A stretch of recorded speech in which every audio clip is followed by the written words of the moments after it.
Chris, we've just finished the press conference, and I must say I've been around boxing a long time, seen a lot of press conferences. That one was quite strange, should I say? Strange? Why would you say it was strange? There was it got very personal. It did get personal. I don't know if that's strange. I mean... Well, I wasn't expecting it, is probably what I'm saying. It was like, whoa, where's this going? How's this happened? In the words of Ron Burgundy, it escalated quickly. It did. And that's okay. You know, he wanted to take it to a dark place, so we took it there. You know, if you want to cross the line, we'll cross the line. I'll cross the line right with you. You know, Chris, I always watch you in the build-ups to fights, and you're always cool, calm and collected, and you have been in this one as well, even up there at the press conference. Now, Liam seemed to get rattled. He was shouting a lot, getting, you know, you think you got into his head? I know I've got into his head. You don't slide into a man's DMs if he isn't under your skin in some way, shape or form. You don't talk about another man's beard. You know, if you aren't upset. You know, so he embarrassed himself. So I had to keep him in line. You don't throw stones if you live in a glass house. Yeah, listen. Let's move forward. Let's talk about the fight. There's a lot on the line for both of you guys here. Both your careers sort of run parallel. You've both been around a long time, and a loss could be damaging, so damaging that it could be career over for either one of you.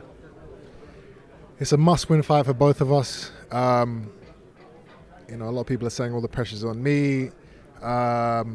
Maybe it's true. But I know that I've got so many big fights out there left for me to do.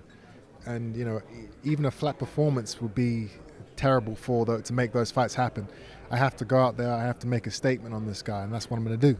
Chris, you know, you've talked a lot in the build-up to this about 40%, 50%, but really, with what's on the line, you guys are both going to give it 110%, I'm sure. You know, that line is, when I say it, I'm saying that that's what I need to beat him. That's what I believe. You know, what percentage I come in at on the night, you guys are going to find out in a few days' time. But you are prepared to go where you've got to go, because, look, you know, I've seen both of your careers, followed both of your careers, and I think it's going to be one of those fights that's going to get tough for both of you at times in there. I don't think so.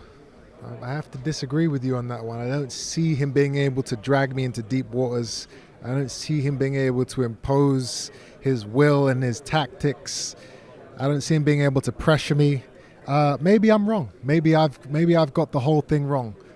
But that's the exciting thing about boxing. You never know until you know, and we're going to know in a few days. And what are you expecting from him, Chris? You know, what sort of start are you expecting him to come straight at you? You're expecting him to try and outbox you? What are you thinking? That's what he says he's going to do. Come straight at me.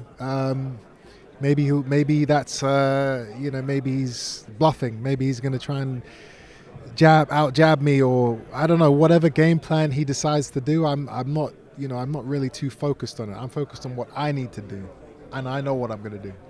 It's been a frustrating 12 months for you since the Liam Williams fight. You put in a good performance against Liam Williams, hoping for the world title fight. Then the Conor Benn fight come up, crashed at the final hour. It's been a tough few months for you. Has it been difficult to get motivated for this fight, or is this something that you really, really wanted? No, it's definitely not been difficult to get motivated for any fight. You know, this is what I do. This is the life I live. You know, I wanted to make sure I was in the ring as soon as possible after that last fight fell through. I wanted this fight to actually happen in December. We got it in January, which is fine. Activity. I want to be active. I want to fight 3 times this year. Yeah, 3 times this year. So what would the roadmap be for you, Chris? You come through this fight on Saturday night. Are we talking world titles next? I mean, where do you see yourself going after that? That's what I want. That's what I want. I want to fight Golovkin. You know, I've wanted to fight Golovkin for years. He has the belts in the middleweight division. I'm the biggest money fight out there for him. It's a fight that all the fans want to see. There's nobody else that wants to see, that people want to see fight him more than me. So let's make the fight.